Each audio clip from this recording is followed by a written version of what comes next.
Hello, traders. Today is Wednesday, July 2nd. This is my analysis for the Aussie US dollar, and we're on the 1 hour time frame.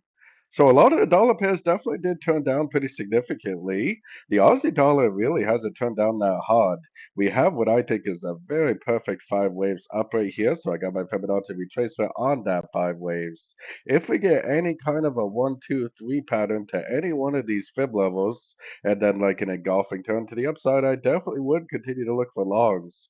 We have to be a little bit cautious because I definitely could picture the dollar potentially making a much bigger move up. If the dollar does make a much bigger move up, then this could continue to drift down. So, definitely wait for like a nice engulfing move.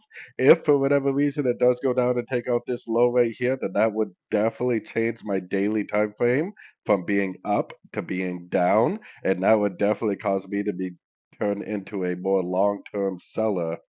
But as of right now, I mean, we cannot deny that the trend is up on all time frames. And because of that, we still need to kind of assume that anything we see to the downside could just be a pullback within a higher time frame uptrend. So anyways, don't forget to check out my free Discord channel, link down here in the corner. Take a look at my website, fxpipcollector.com. And as always, thank you for watching and happy trading.